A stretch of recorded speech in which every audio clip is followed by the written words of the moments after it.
จังหวัดรองเจ้าคณะจังหวัดเจ้าคณะอำเภอรองเจ้าคณะอำเภอเจ้าคณะตำบลรองเจ้าคณะตำบลและเจ้าอาวาสผู้ช่วยเจ้าอาวาสรองเจ้าอาวาสจุวัดจุวาภิกษุสงฆ์องค์เนรจุตนจุองค์แต่ละจังหวัดขอความผาสุกในธรรมจงมีแก่บรรดาพี่น้องศรัทธาญาติโยมเอาเจ้าข้าทั้งหลายที่รับฟังรายการนี้นั่นก็สถานีวิทยุของวัดฝ่ายหินกำลังอยู่ในช่วงระหว่างการปรับปรุงเปลี่ยนแปลงบางอุปกรณ์วัสดุอุปกรณ์ในการสื่อสารบางอย่างก็ทำให้ทางสถานีวิทยุดังกล่าวสามารถจะนำเอาระบบเสียงออกสู่ท่านผู้ฟังทั้งหลายได้แต่ก็จะได้ฟังจากสถานีอื่นหลายๆสถานีที่กำลังลิงก์สัญญาณอยู่ในขณะนี้นั่น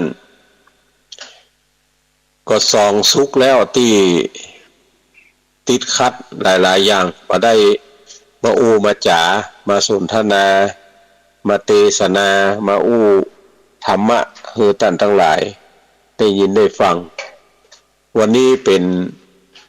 แห่งวันหนึ่งที่จะได้อู้ได้จ๋าได้สนทนาปราศัยกับท่านทั้งหลายโดยเฉพาะอย่างยิ่งจะนำเอา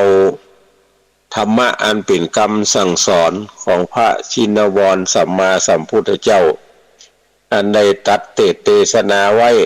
หลายที่หลายทางในบ้านในเมืองของในแพะในป่าของในดอยของในถ้ำของ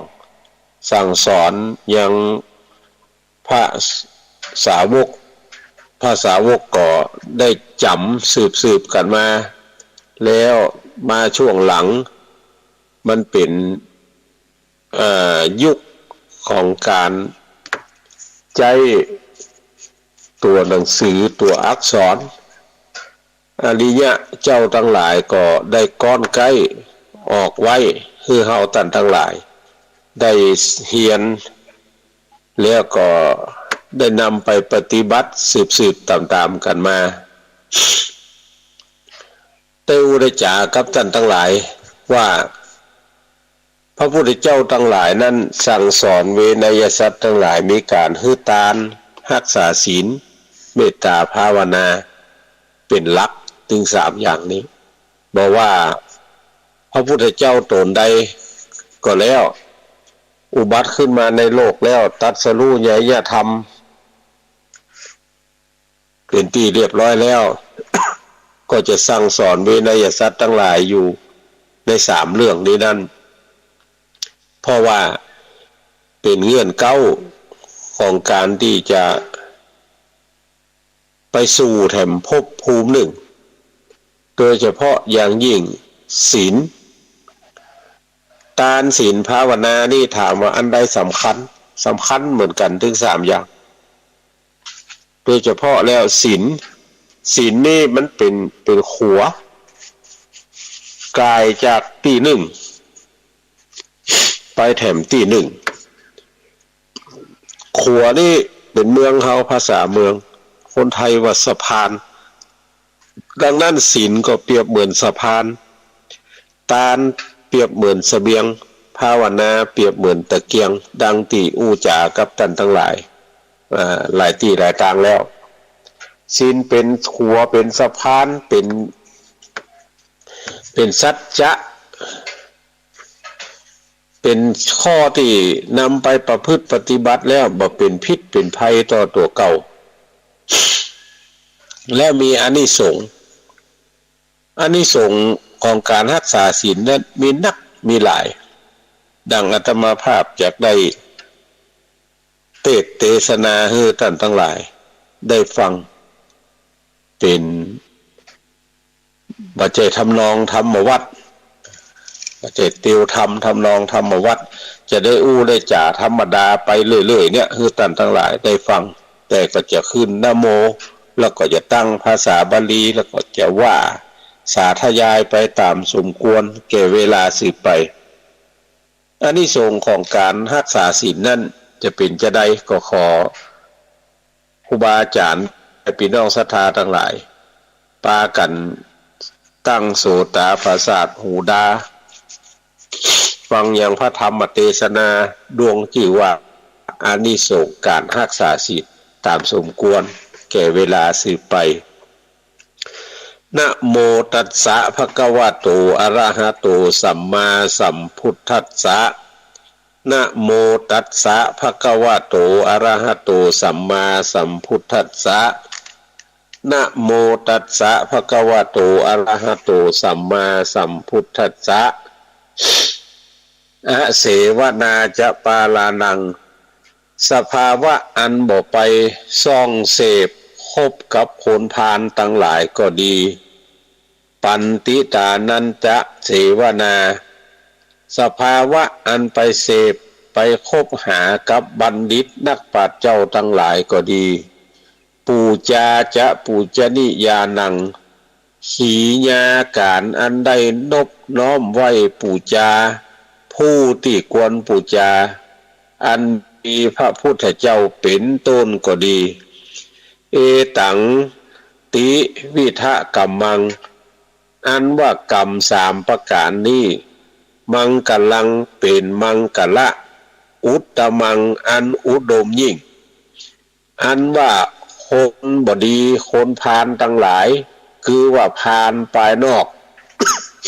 ย่อมพอหักด้วยตัวเก่าด้วยตาอยู่แล้วก็จะบ่ไปส่องเสพคบกับมันก็ได้แต่ว่าพาลภายในอันบ่ฮู้บ่หันด้วยตานี้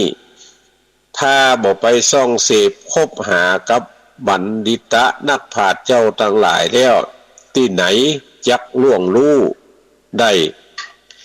การคบหากับนักปราชญ์บัณฑิต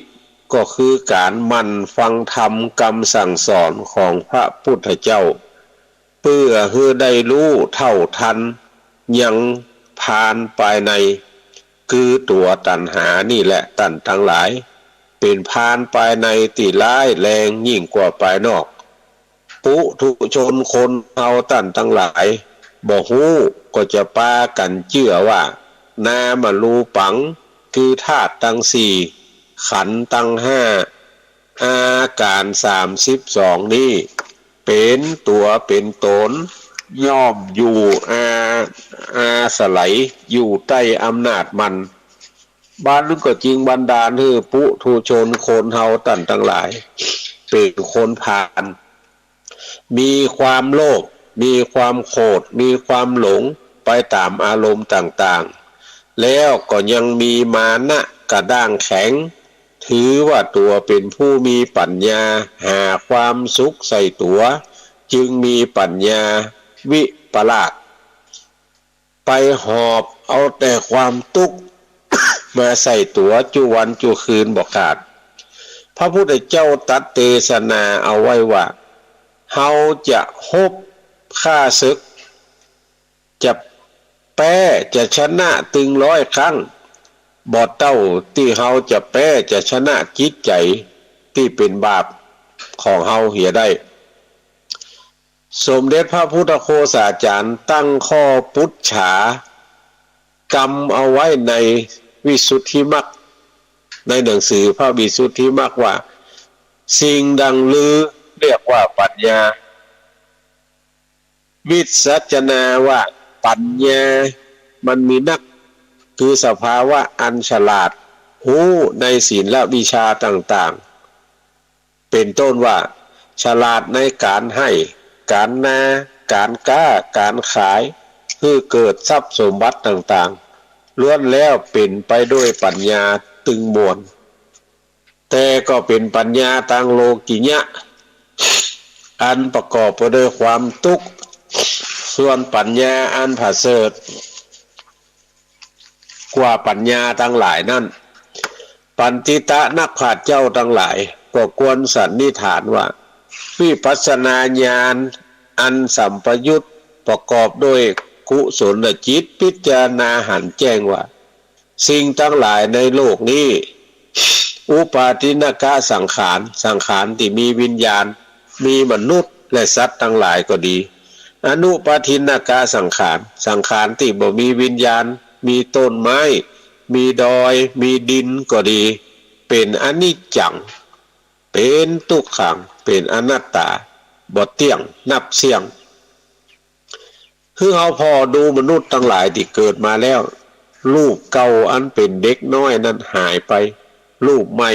หนังใหม่ก็คือความแก่เกิดขึ้นมาแล้วก็เปลี่ยนแปลงคือเจ็บที่สุดเปลี่ยนแปลงคือตายหมายความว่าสิ่งทั้งหลายที่เกิดขึ้นมาในโลกนี้มีบ้านเฮือนวิญญาณกะสังขารอวิญญาณกะทรัพย์ตลอดถึงมนุษย์และสัตว์ทั้งหลายก็ดีเป็นของสมมุติสำหรับใจกันเมื่อมีชีวิตอยู่ในโลกนี้เหมือนดังได้ไปอาศัยอยู่ในศาลาแห่งใดแห่งหนึ่งแล้วมีอำนาจใจสอยของอันมีอยู่ในศาลานั้นชั่วคราวตามกุศลที่หาได้ต่ออันถึงเมื่อตายหรือหนีจากศาลานั้นไปแล้วก็ต้องละทรัพย์ละสมบัติละคราบเน่าเอาไว้ที่ศาลาก็คือโลกนี้ตั้งมวลบ่มีไผนำเอาไปใช้ในโลกหน้าได้เลยทรัพย์สมบัติในโลกนี้ปัญญาอันรู้หันที่แจ้งดังนี้เรียกว่าปัญญานำตัวคือพ้นจากทุกข์ได้พระพุทธเจ้าตรัสรู้เหตุที่เกิดทุกข์ว่าความทุกข์ทั้งหลายเกิดจากขันธ์ทั้งห้าคืออนัตตาเกิดขึ้นแล้วก็สมมุติเรียกว่าตัวเรียกว่าตนแล้วก็มีตัณหาความอยากดิ้นรนกระวนกระวายกระทำจิตใจให้ฟุ้งซ่านไปตามความอยากต่างๆปุถุชนทั้งหลายขาดการอบรมในทางต่ำบ่ฮู้จักเหตุที่เกิดทุกข์ เพราะว่าขาดความรู้ในทางธรรมหรือธรรมะที่เราท่านทั้งหลายฮู้จักดีก็จึงทำบ่ฮู้เหตุที่เกิดทุกข์บ่ฮู้จักเหตุที่จักบรรเทาทุกข์บ่ฮู้จักเหตุที่จักดับทุกข์บ่ฮู้ทางปฏิบัติไปสู่ที่ดับทุกข์ปากันคบแต่พานภายในก็จึงปาไปหาแต่ทางที่บ่ดีบ่งามทางที่ผิดที่บ่ถูกต้องได้รับความเดือดร้อนแต่เครื่องป้องกันดับความเดือดร้อนที่พระพุทธเจ้าบัญญัติเอาไว้มีศีล5มีศีล8คือ1อย่าฆ่าสัตว์2อย่าลักทรัพย์3อย่าเล่นจู้สู่เมียต่าง4อย่ากล่าวกำไล่ยุยงส่อเสียดสนส่อคือต้านแตกแล้วล้าวบาดหมางซึ่งกันและกัน5อย่าเสพของมึนเมาอันมีสุราเป็นต้นศีล8เปลี่ยนข้อที่ว่าอย่าเล่นจู้เป็นว่าอย่าเสพเบถุนกับแม่หญิงกับผู้ใดผู้หนึ่งวันหนึ่งคืนหนึ่ง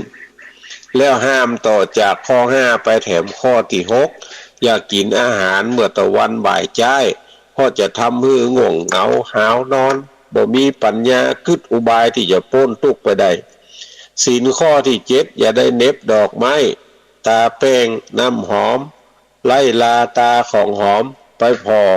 การฟ้อนการลำการขับจ้อยขับซอดีดสีตีเป่าอันเป็นเครื่องล่อตัณหาข้อที่8ก็อย่าได้นั่งนอนเตียงตังอันที่สูงและสลีอันยัดโดยฝ้ายและงิ้วที่จะทำให้มีสถานมีมานะ มีสถานะทางจิตใจของคนเฮาเนี่ยมีมานะกระด้างแข็งเป็นของสำหรับประจำตัวมนุษย์ทั่วไปแม้นว่าภัยบ่ฮู้บ่นับถือก็ดีถ้าทำผิดจากศีลถึง5ข้อที่ว่ามานี้ไม่ว่าจะเป็นข้อใดข้อหนึ่งก็จะต้องมีบาป ได้รับโทษในปัจจุบันนี้เป็นต้นโทษปัจจุบันนี้เป็นต้นไปเนี่ยมันจะต้องได้รับเนี่ยถ้าเอาผิดบ่ว่าจะฮู้หรือบ่ฮู้นับถือหรือบ่นับถือพระพุทธศาสนาจะอยู่ในศาสนาเป็นคนเป็นศาสนิกชนในศาสนาใดก็แล้วแต่เมื่อผิดศีลถึง5ข้อนี่ก็จะต้องได้รับบาปโทษในปัจจุบันนี้เป็นต้นไปคือ 1. ต้องได้ติดคุกติดคอกเสียเงินเสียทองเสียชื่อเสียเสียงอย่างนี้เป็นต้นดังเช่นผู้เป็นนักโทษที่อยู่ในเรือนจำนั้นกันตายแล้วก็ได้ไปตกมรณะแถม500จาด แล้วได้ปิกมาเกิดเป็นคนเป็นสัตว์ตริสารชนิดนั้นๆคือต้านได้กระทำอย่างตีตัวได้กระทำกับเขาแถม500จาดก็คือไปตกนรกจาดหนึ่งแล้วการพ้นจากนรกได้มาเกิดมาใจนีต้านได้กระทำการตอบแบนตอบเวนแตนยังโทษกรรมทั้งหลายจาดหนึ่งแล้วก็ปิกไปตกนรกแทบพัดเปลี่ยนเป็นลำดับไปกว่าจะครบกำหนดอย่าง500จาดรวมกันเป็นปันจาดด้วยกันดังผู้ที่เกิดมาเป็นผู้เมียและเป็นคนพิการเป็นคนหูหนวกตาบอดแข้งหักขาห้านเป็นขี้ตูดขี้โม่เป็นบ้าเป็นใบเป็นคนวิกลจริตเป็นคนที่พิษธรรมดาเป็นคนตุกไล่เข็นใจฆ่าตัวตายพ่องถูกเปื่อนฆ่าพ่องถูกโจรปล้นสะดมวิ่งชกชิงวิ่งราวถูกเปื่อนช่อโกงหักลักทรัพย์หลักอย่างทรัพย์ที่มีอยู่และถูกผู้อื่นหาความใส่และมีความเจ็บป่วยมีอายุสั้นปันตายทั้งหลายเหล่านี้เพราะได้กระทำผิดศีล5มาแต่ชาติปางก่อนแล้วทั้งนั้นจึงเกิดมาใจหนี้ไผใจหนี้ตัวเก่าที่ตัวเก่าได้กระทำมาจนกว่าจะหมดเวรหมดกรรมผู้ที่ท่านเกิดมามีลักษณะครบถ้วนบริบูรณ์มีปัญญาเฉลียวฉลาดหาทรัพย์สมบัติได้ง่ายดายมีความสุขและมีอายุยืนเพราะท่านเป็นผู้มีจิตเมตตาเคยได้อบรมมีทานศีลละปาละมี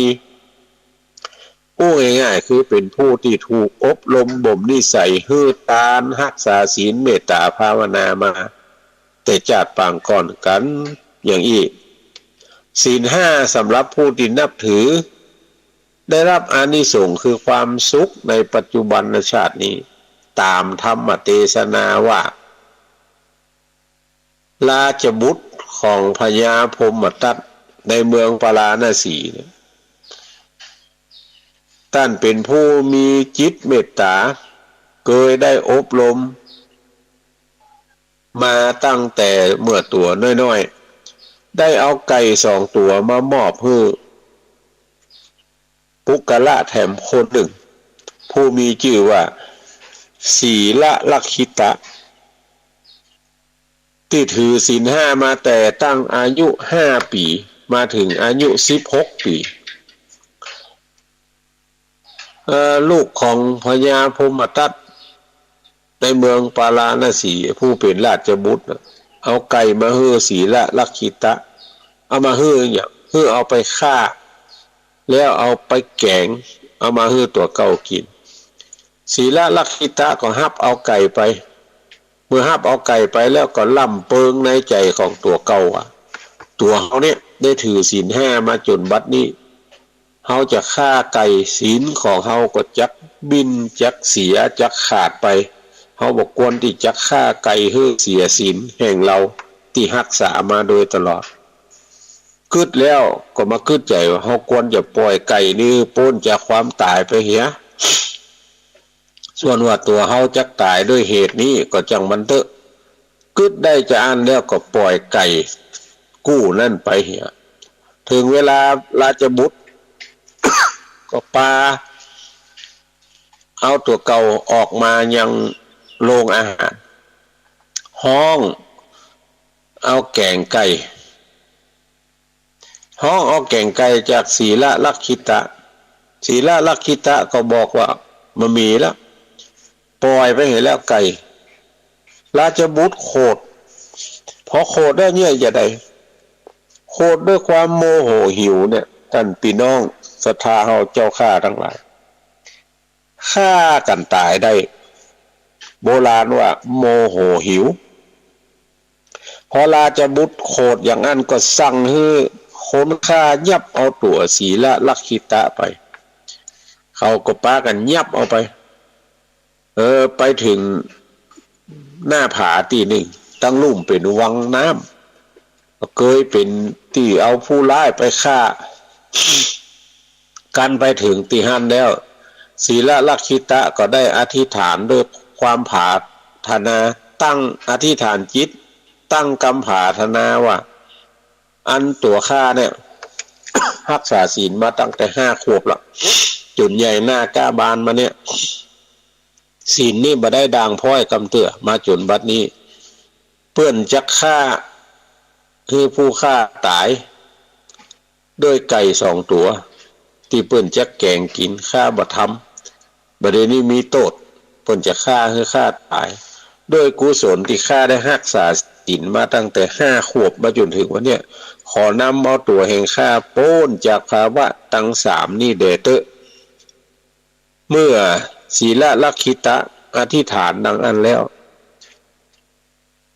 จะฆ่าคนบ้านเฮาสมัยนี้ห้องว่าเพชฌฆาตก็นำเอาตัวศีละลักขิตะไปถึงที่หน้าผาพอไปถึงที่หน้าผาแล้วก็ป้ากันยิ้วเอาตัวศีละลักขิตะลงหน้าผาเพื่อจะคือตกสู่วังภายในวังนั้นมีจักเข้มังกรที่อยู่ทั้งลุ่มพร้อมที่จะกินอาหารที่พญาเจ้าเมืองเอาคนถูกตันตกรรมถูกโทษเอาไปจุ่งลงที่หันขณะนั้นก็มีนาค4 ตัว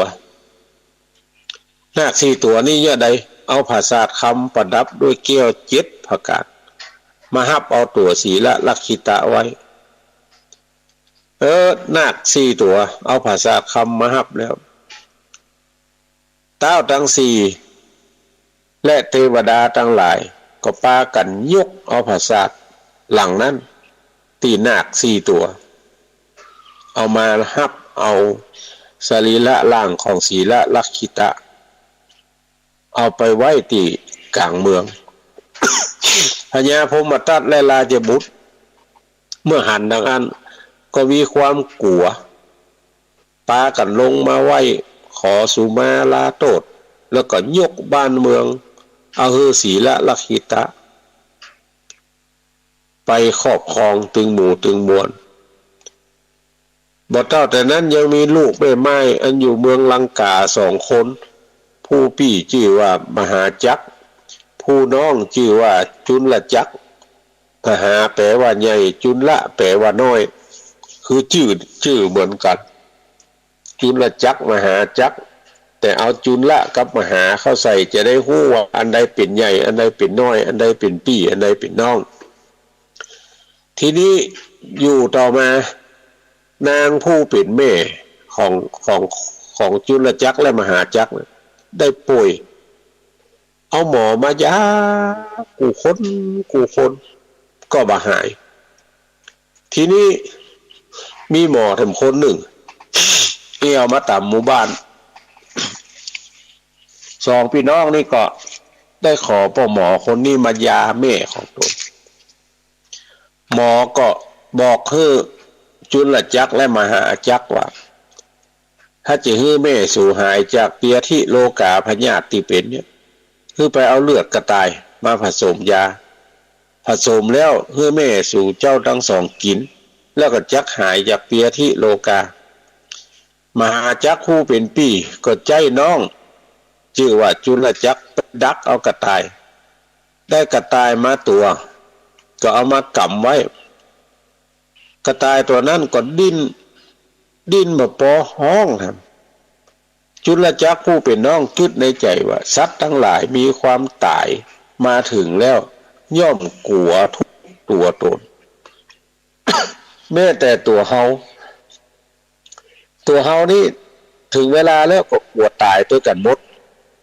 ส่วนสัตว์มันปากบ่ได้แสดงกิริยาอาการดิ้นรนขอร้องขอความกรุณาตามภาษาของมันตั้งสัตว์และคนย่อมฮักตนตัวโดยกันตึงหมู่ตึงมวลนับเสียงกวนเฮาปล่อยกระต่ายตัวนี้ให้พ้นจากความตายดีกว่าส่วนแม่ของเฮานั่นก็เอาบุญกรรมเป็นประมาณเถอะคึดอย่างอี้แล้วก็ปล่อยกระต่ายตัวนั้นไปปีกไปในบ้านมหาจักรผู้เป็นปีอ้ายก็ถามพอจุลจักรถูกถามก็บอกความจริงไปมหาจักรโหดเปียเอาค้อนได้ก็ไล่บุบน้องก็วิ่งไปหาแม่ก็มาห้ามและถามว่ามันเรื่องอะไรอย่างกันที่สองคนพี่น้องมันไล่บุบไล่ตีกันนี่จุลจักรผู้เป็นน้องก็เล่าให้แม่ฟังพอเล่าให้แม่ฟังแล้วจุลจักรก็เอามือของตัวเก่ากำมือของแม่ตัวเก่ารวบรวมสมาธิตั้งจิตอธิษฐานว่า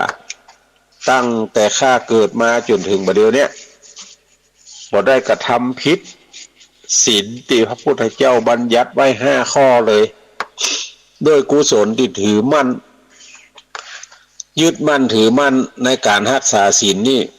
ขอให้แม่ข้าเนี่ยหายจากโรคร้ายโรคที่มีอยู่ในตัวในตนกูชนิดขอให้หายไปตามสัจจะนี่เถอะกึดอย่างอันแล้ว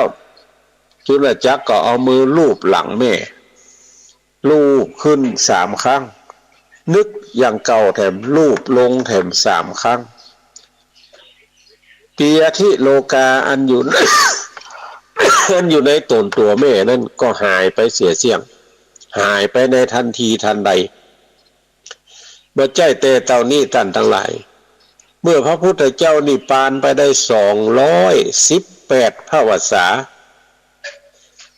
มีพญาตัวหนึ่งชื่อว่าพญาสลีธรรมมาโอกราชก็คือคนทั้งหลาย ไปปกเป่าเตือนประจานราชทั้งหลายที่อยู่ในจุมปูทวีปว่าให้ปากันรักษาศีล5มีความสงบเรียบร้อยโจรได้สร้างเจดีย์บ้านเฮาห้องว่าพระธาตุและวิหารอย่างละ 84,000 หลังธาตุก็ 4,000 องค์เอาไว้กูหัวเมืองแล้วก็มีการฉลองทำบุญได้7 ปี7 เดือน7 วันเพิ่นฉลองกันเป็นปีนะศรัทธาท่านทั้งหลายของเฮานี่3 วันนั้นเดือดร้อนกันปนปี้ตีนังสมัยแต่ก่อนนี่7 ปี7 เดือน7 วันสำเร็จบริบูรณ์แล้วก็จักได้แกะจารึกแผ่นศิลาเอาไว้ตั้งบนที่สุดพระราชดำรัสแผนกที่13นะอันมีใจความว่าบรรดาเจื้อพระวงศ์ทั้งหลายอันมาภายหลังซึ่งต้องการจะเอาใจชนะต่อไปอย่าถือว่าการชนะโดยคมอาวุธอันเป็นนามอันสมควรแก่ผู้ชนะการนั่นเป็นแต่ทำความวุ่นวายความย่ำยีเต่าอันควรที่จะถือการชนะจริงบ่ใจอย่างอื่นมีแต่ปราบด้วยพระศาสนาอย่างเดียวต่ออีคือชนะจิตก็จริงได้พระราชดำรัสนี้เป็นพยานเปะแสดงให้เล็งหันความจริงได้ว่าการจะปราบปรามโดยอาวุธยุทโธปกรณ์นั้นย่อมมีการก่อเวรมีแต่ความเดือดร้อนดังผู้ที่มีครอบครัวผู้เป็นพ่อเป็นแม่เป็นเมียเป็นลูกเป็นหลานเป็นญาติพี่น้องกันนั้นต่างก็หวังได้รับความสุขได้ปึ่งพระอาศัยซึ่งกันและกันเมื่อหัวหน้าของครอบครัวตายไปแล้วความเดือดร้อนของครอบครัวนั้นก็จึงเกิดขึ้นแล้วมันเกิดขึ้นมันจะมีความเดือดร้อนสักป่านใดแล้วไผจักมาเป็นผู้ปกครอง เลี้ยงดูครอบครัวของเขาต่อไปแถมมันก็เท่ากับตายไปด้วยกันตึงครอบครัวบรรดาสัตว์ทั้งหลายที่เกิดมาในโลกนี้ก็ย่อมฮักตัวกลัวตายด้วยกันถึงหมู่ถึงมวลการปราบปรามโดยอาวุธยุทโธปกรณ์ซึ่งเกณฑ์เอามนุษย์ไปลบราฆ่าฟันกันตายเป็นหมื่นเป็นแสนเนี่ยหรือทำให้มนุษย์ทั้งหลายได้รับความเดือดร้อนหวังเพื่อความสุขเล็กๆน้อยๆมาใส่ตัวผู้เดียวบ่ชอบด้วยทางยุติธรรม เหตุว่าการปราบด้วยอาวุธและปราบด้วยศาสนามาแล้วถึงสองอย่างนี้ก็เล็งหันว่าเป็นความจริงว่าแต่ก็น่าสงสัยว่ามีการฉลองทำบุญเมินถึง7 ปี7 เดือน7 วันดังที่อู้มาตะกี้เนี่ยมันบ่มีผู้ให้มาลักมาปล้นมาสะดมตีชิงชกชิงวิ่งราวกันพ้องกันเขาทั้งหลายก็ควรสันนิษฐานว่าปุถุชนในสมัยนั้นเปิ้นรักษาศีล5บริบูรณ์บ่มีการเบียดเบียนบ่มีการข่มเหงเต็งแป้แม่เจ้าของบ้านบ่อยู่บ่ฮับประตูบ้านบ่มีไผบังอาจที่จะเข้าไปในเกหสถานบ้านเฮือนของเขาได้การที่จะเกิดมามีโจรผู้ร้ายชุกชุมนี่ก็เพราะว่าปุถุชนคนเฮาทั้งหลายเนี่ยขาดการอบรมเลยต่างธรรมบ่ฮู้เท่าทันความจริงปากันถือว่าอัตตาหรือว่าตัวสมมุติ อันเป็นซากผีเนี่ยเป็นตัวตนตีแท้ของตัวเก่าทิ้งปากันได้รับความเดือดร้อนมีแต่พระพุทธเจ้าซึ่งตรัสรู้ใหญ่ยะธรรมอันเลิศล้วนโดยตนเองอยู่เพียงผู้เดียวที่หู้เท่าทันความจริงได้แม้ว่าต้านได้นิพพานไปนานแล้วก็ดีไปเมินแล้วก็ดีเนี่ยต้านก็ได้ตั้งศาสนาไว้5 ปันพระวสาคือภิกษุสังฆะทั้งหลายได้ปฏิบัติพระธรรมคำสั่งสอนไว้สั่งสอนโปรดเวนยสัตว์ทั้งหลายคือโป้นจากอย่างโป้นจากความทุกข์ท่านได้ตรัสรู้แจ้งว่าศาสนาจะตั้งอยู่ได้ก็เพราะพระมหากษัตริย์เป็นพุทธศาสนูปถัมภกท่านก็จริงได้ฝากศาสนาไว้กับพระมหากษัตริย์ถ้าพระมหากษัตริย์ และเจ้าเมืองพร้อมด้วยเสนาอามาตย์ราชดรทั้งหลายเนี่ยปากันฮับเอาศีล5ทำบุญใส่บาตรฟังธรรมที่วัดพ่องที่บ้านพ่องที่ใดที่หนึ่งที่เป็นที่จุ่มนุมที่รวมกันนั่นกูวันศีลเป็นลำดับไปแล้วก็จักได้อานิสงส์คือความสุขในปัจจุบันตันตาเนี่ยมีถึง25 ประการดังจะกล่าวต่อไปนี้คือ1ยามเมื่อหลับก็เป็นสุข 2เมื่อตื่นก็เป็นสุข3เมื่อฝันก็ฝันดีบ่ฝันร้าย4มีชื่อเสียงเล่าลือไปทั่วทิศสานุทิศว่าเป็นผู้มีเมตตาใจศีลใจบุญ5เป็นที่ฮักแก่คนและเทวดาทั้งหลาย6แม้นว่าจักวายหน้าไปสู่ที่สะใด เทวบุตรเทวดาก็ตามไปรักษาอยู่บ่ขาดบันดาลเพื่อมีผู้อุปถัมภ์บ่ให้ลำบากด้วยกายด้วยใจ7แม้เข้าในที่ประชุมชนไม่ใช่ประชุมเพื่อจะได้จะนิ่งหมายความว่าแม้นเข้าไปในที่ชุมชนหมู่ใดก็ตามก็จักเป็นผู้กล้าหาญองอาจฉลาดในการอู้การจาข้อที่8บ่มีศัตรูคิดอาฆาตมาดร้ายข้อที่9บ่มีความสะดุ้งตกใจกลัวต่อภัยอันตรายสิ่งใดเพราะเป็นผู้ถือศีล10เป็นผู้ปราศจากทุกข์บ่มีคดีถ้อยความเกิดขึ้น11เป็นผู้มีสติสัมปชัญญะมีหน้าตาเบิกบานแจ่มใสยิ้มแย้มอยู่จุเมื่อจุยาม12บ่มีความโศกเศร้าเสียใจและมีอายุมั่นยืนยาว13มีปีติ เอิบอิ่มอยู่ในใจว่าได้ทำความดีไว้เป็นที่เปิ้งแก่ตัวแล้ว14เป็นผู้ที่ทำใจให้บริสุทธิ์คือเป็น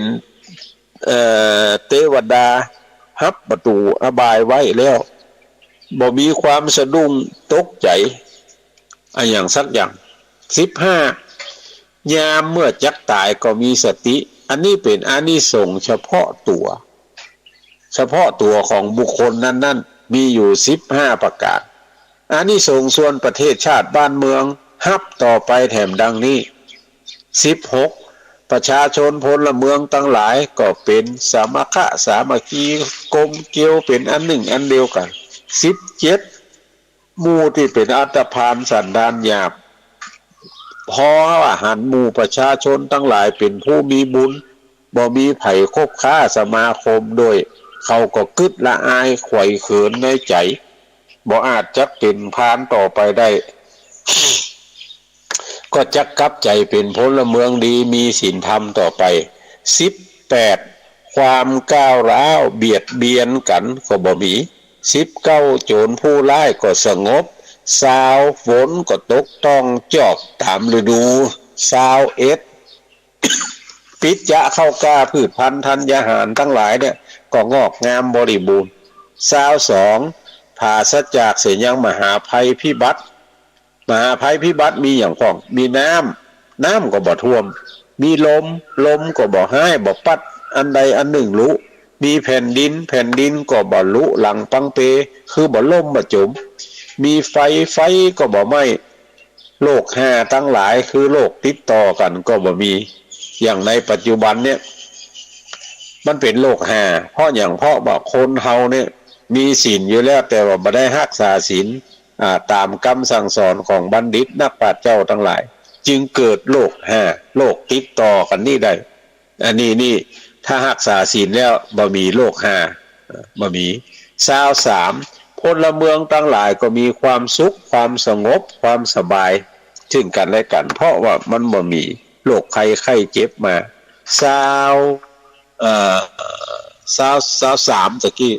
24ประเทศชาติบ้านเมืองอยู่ร่มเย็นเป็นสุขแล้วนาประเทศก็บ่อาจจักมาลาวีค่ำขาบ้านเมืองสมัยใหม่ว่าบ่มีไผมาลบลาวีเฮามากวนขี้เฮาได้25พระมหากษัตริย์และเจ้านายปกครองบ้านเมืองก็มีความสุขกายสบายใจการปฏิบัติรักษาศีล5เนี่ยอันเป็นขั้นใดขั้นต่ำขั้นต้นเบื้องต้นของพระพุทธศาสนาเนี่ยมีอานิสงส์คือได้รับผลความสุขในปัจจุบันหันประจักษ์แก่ตาดังนี้กันว่าตายแล้ว ก็ได้ไปเกิดในสวรรค์กันจุติตายจากสวรรค์ก็ลงมาเกิดในมนุษย์โลกเมื่อมาเกิดในมนุษย์โลกแล้วจะเป็นผู้ที่มีรูปงามมีหน้าตาอันดีมีปัญญาเฉลียวฉลาดมีทรัพย์สมบัติมากนักหนามีอายุก็มั่นยืนยาวมีผัวมีเมียมีลูกมีหลานก็เป็นคนว่านอนสอนง่ายบ่มีสัตว์ทะลูมาเบียดเบียนได้และเป็นปัจจัยให้มีความสุข ตลาดถึงนิพพานผู้ที่รักษาศีล8ก็ได้รักษาความสุขได้รับความสุขในปัจจุบันมากกว่าศีล5ไปแถบมาได้นอนอยู่ในที่ได้ไปนอนอยู่ณที่วัดเป็นกายวิเวกเป็นจิตวิเวกสงบอารมณ์ปราศจากเสียความทุกขเวทนาคือกามฉันทะปราศจากกามคุณปิญญาปัตตะปราศจากเสียยังความพยาบาทจองเวรถินมิทะปราศจากเสียงว่ายังความง่วงเหงาหาวนอนอุทธัจจะกุจจะปราศจากเสียยังความฟุ้งซ่านรำคาญใจบ่มีสิ่งใดมารบกวนวิจิกิจฉาปราศจากเสียยังความสลั่งสังกาสงสัยในพระธรรมคำสั่งสอนแล้วก็ไปอบรมทำใจให้บริสุทธิ์แยบคายเสมอดังพรหมกันว่าตายก็ได้ขึ้นไปเกิดในจั่นพรหมมีความสุขและมีอายุยืนยิ่งกว่าในจั่นสวรรค์ใดๆกันจุติตายมาเกิดเป็นมนุษย์ ก็ได้เกิดในขกุลอันที่มีรูปโฉมโนมพันวรรณะอันเรางามพกุลที่สูงมีปัญญาเฉลียวฉลาดมีอายุมียศมีบริวารมีอำนาจอันนักหนาปาปานมนุษย์ผู้ใดถือเอาศีลห้าให้มันเตี่ยงแล้วผู้นั้นได้ชื่อว่าเป็นอุบาสกอุบาสิกาในพระพุทธศาสนาเป็นผู้มีปัญญาเกิดมาบ่เสียจากเกิดเป็นผู้ฉลาดนำความสุขมาใส่ตัวผาเสดยิ่งกว่าทรัพย์ทั้งหลายอันมีอยู่ในโลกทั้งมวลนี้แก้วมณีโจทย์ของพญาจักรพรรดิเป็นใหญ่กว่าคนทั้งหลายทั้งปวงนี่และเป็นเครื่องประดับของคัตติยนารีทั้งหลายมีแก้วแหวนเงินคำเป็นต้นเป็นเครื่องบำรุงตัณหากามกุลเหมือนดังน้ำพึ่งแย่ยาพิษสำหรับนำมาความทุกข์มาใส่ตนตัวเนี่ยบ่มีประโยชน์สิ่งใดเลยแม่น้ำกงกาแม่น้ำยะมุนาแม่น้ำอาจิระวดีแม่น้ำมหิแม่น้ำมหาสารภูเนี่ยซึ่งเป็นแม่น้ำใหญ่ตั้ง5แม่นี้บ่อาจจักเอามาล้างบาปคือความเดือดร้อนภายในคือหายได้ลมและฝนมาเฮ็บแม่นจะตกมา105ฮือเย็นหนาวสักปานใด ก็บ่อาจจักเย็นเข้าไปถึงภายในคือหายจากความทุกขเวทนาได้ศีล5นี่เป็นอริยทรัพย์เป็นต้นของความบริสุทธิ์เป็นน้ำทิพย์สำหรับล้างบาปคือความเดือดร้อนภายในคือหายได้เป็นขั้นใดแก้วสำหรับกายขึ้นไปสู่เมืองสวรรค์สมดังบาลีว่าสีเลนะสุขติยันติคือศีลคือจำเริญไปโดยความสงบสุขสีเลนะโภคสัมปทาศีลคือเป็นที่เจริญไปโดยโภคทรัพย์สมบัติทั้งมวลสีเลนะสุขติยันติศีลทำประโยชนะคือมีความสุขตลาดเต้าถึงนิพพานอันเป็นความสุขอย่างยิ่งแต่จริงได้ตัดสมาสีลังวิโสทะเยเหตุนั้นศีลเป็นของดีของวิเศษยิ่งนักหาอันใดจักมาเพียบเทียมบ่ได้สมดังพุทธภาษิตว่าอภิญญาปัจจังสุขังโลเกความบ่เบียดเบียนซึ่งกันและกันเป็นความสุขแก่โลกพระธรรมคำสั่งสอนคือศีล5เป็นธงชัยเฉลิมโลกถ้ามนุษย์ทั้งหลายปากันถือศีล5ได้ทั่วโลกแล้วมนุษย์และสัตว์ทั้งหลายซึ่งมีความรู้ความเป็นอยู่ในโลกนี้ก็จะมีความสุขธรรมก็มีความเจริญโลกกับธรรมถ้อยทีถ้อยอาศัยซึ่งกันและกันดังนี้แล้วแผ่นดินโลกก็จะได้กลับกลายเป็นแผ่นดินเมืองสวรรค์น้ำตาของมนุษย์อันเป็นทะเลนองท่วมโลกมาตั้งแต่ก่อนก็จักเหือดแห้งหายไปโสมดังภาษิตว่าถ้าเฮาตั้นทั้งหลายเนี่ยอยู่ในมนุษย์โลกเนี่ยก็คือฮักชาติฮักศาสนาฮักพระมหากษัตริย์ประเทศชาติบ้านเมืองก็จักมีความเจริญอันความรักชาติศาสนามหากษัตริย์ก็คือผู้ที่ตั้งมั่นอยู่ในศีล5นี้และถ้าผู้ใดบ่มีศีล5กับตัวแล้วก็แปลว่าผู้เป็นผู้ที่จักล้มชาติล้มศาสนาล้มพระมหากษัตริย์ขุดขุมฝังตัวเก่าไว้ในชาตินี้เหี้ยแล้วจะไปติโทษภัยก็บ่ได้ปุถุชนทั้งหลายจะได้สงสัยว่าพระพุทธเจ้านิพพานไปแล้วจักปั้มเปงอย่างใดก็บ่ได้ถึงมรรคผลนิพพานดังนั้นความจริงนั่นน่ะ ความจริงนะพระพุทธเจ้าเนี่ยได้ตรัสรู้ธรรมแล้วจึงได้เป็นพระพุทธเจ้าเมื่อท่านได้นิพพานไปแล้วผู้ที่ปฏิบัติถูกต้องตามพระธรรมคำสั่งสอนก็จะได้เป็นอรหันตาได้ถึงนิพพานไปแล้วเหมือนกันผู้ใดเล็งหันว่าพระธรรมคำสั่งสอนเป็นความจริงบริสุทธิ์แล้วผู้นั้นย่อมเล็งหันพระพุทธเจ้าได้ในกาลทุกเมื่อแม้ว่าต้านยังทรมานอยู่ก็ดีผู้ใดบ่ได้ปฏิบัติถูกต้องตามธรรมบ่ได้ก็บ่อาจจะพ้นจากทุกข์ได้ข้อปฏิบัติที่จะคือพ้นจากทุกข์ได้ก็คือรักษาศีลคือบริสุทธิ์เสียก่อนสมาธิความตั้งมั่นก็จริงจักมี ถ้ารักษาศีลบริสุทธิ์แล้วความตั้งมั่นถ้าบ่รักษาศีลแล้วคือบริสุทธิ์แล้วความตั้งมั่นมันบ่มีเพราะเหตุฉะนั้นผู้ทุชนทั้งหลายผู้แสวงหาความสุขใส่ตัวเก่าเนี่ยจุ่งปลาอย่างปลาเอาตัวตนเฮาตั้นทั้งหลายเนี่ยจักจวนเจิญจวนปากันรักษาศีลให้บริสุทธิ์เมื่อศีลบริสุทธิ์แล้วสมาธิความตั้งมั่นก็จะเกิดมีมาคือปลูกปัญญาก็จะเกิดมีขึ้นคือให้มันระลึกถึงตัวอยู่เสมอบ่อยๆว่าสิ่งทั้งหลายเหล่านี้บ่ใช่ตนบ่ใช่ตัวเป็นธาตุทั้ง4ขันธ์ทั้ง5อาการ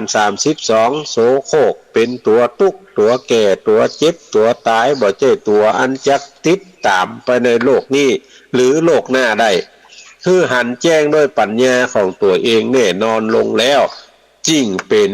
สมุทเฉททหารกิเลสหมดจากจิตเป็นวิมุตติหลุดพ้นจากทุกข์ได้เป็นอรหันตาจริง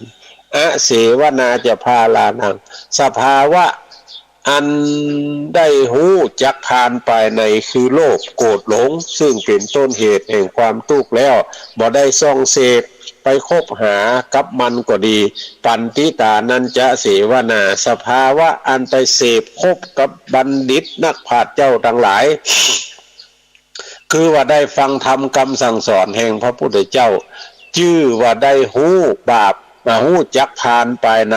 อันเป็นต้นเหตุแห่งบาปก็ดีปูชาจะปูชนียานังขีญาอันได้ไหวและปูจายังพระพุทธเจ้าก็ดีตังที่มิทะกัมมังอันว่ากรรม3ประการนี้มังกลังก็เป็นมังกละอุตตมังอันอุดมดีตามดังกล่าวมานี้พระพุทธเจ้าได้ปั่มเปงสร้างปาละมีได้4อสงไขยปลายแสนมหากัปจึงจักได้ตรัสรู้พญาสัพพัญญูตัญญาณต้นเหตุที่เกิดทุกข์รู้เหตุที่ดับทุกข์รู้ทางปฏิบัติไปสู่ที่ดับทุกข์ได้นำมาเทศนาให้มนุษย์ทั้งหลายรู้แจ้งหันจริงดังนี้บ่ใจของที่จักพบได้โดยง่ายเมื่อผู้ใดบ่มีบุญบ่เคยได้ปั่มเปงมาแต่ชาติปางก่อนแล้วบ่ฮ้อนจักได้พบได้ปะเลยเมื่อเกิดมาได้พบคำสั่งสอนความจริงที่บริสุทธิ์ที่จักนำตัวให้พ้นจากทุกข์ได้ดังนี้ก็เป็นมหาลาภอันประเสริฐเพราะว่าทรัพย์สมบัติทั้งหลายอันเป็นทรัพย์ภายนอก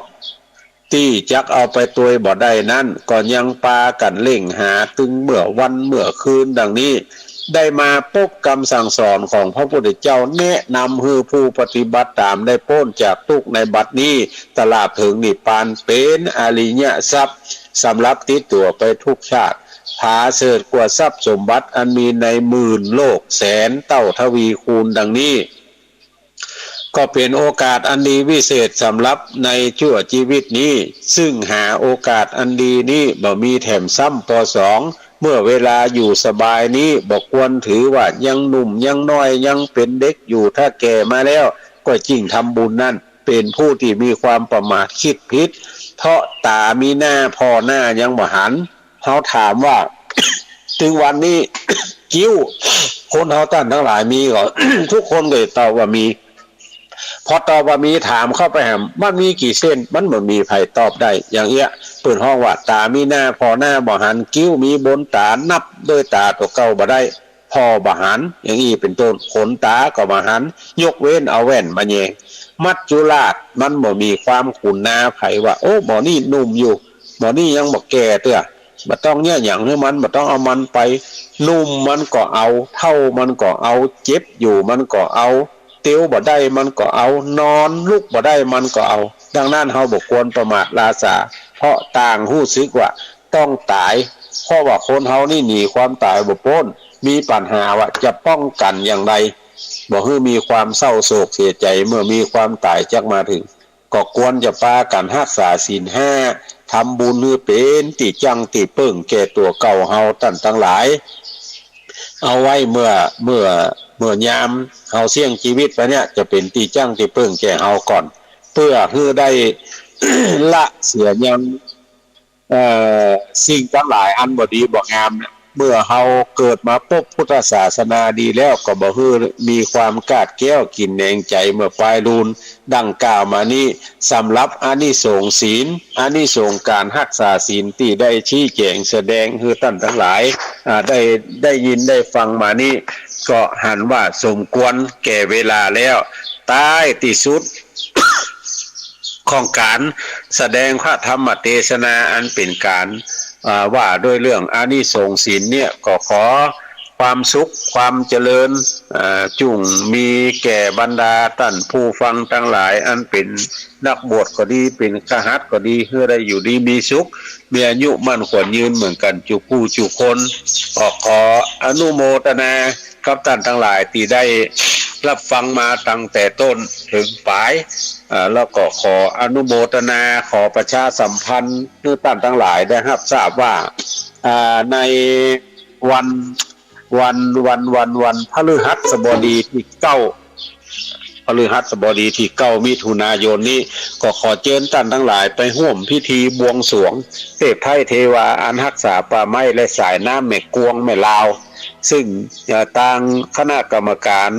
ลุ่มน้ำกวงก็ได้จัดขึ้นเป็นปีที่20ละเป็นปีที่20ปีนี้จะจัดที่ม่อนพระเจ้า42เมืองก็มีการจัดพิธีบวงสรวงเทวดาอารักษ์แล้วก็ฟังพระธรรมเทศนาพื้นเมืองก็ขอเชิญชวนท่านทั้งหลายไปร่วมกิจกรรมนี้โดยพร้อมเพรียงกันสุขีตีคายุโกอายุวันโนสุขังปะลา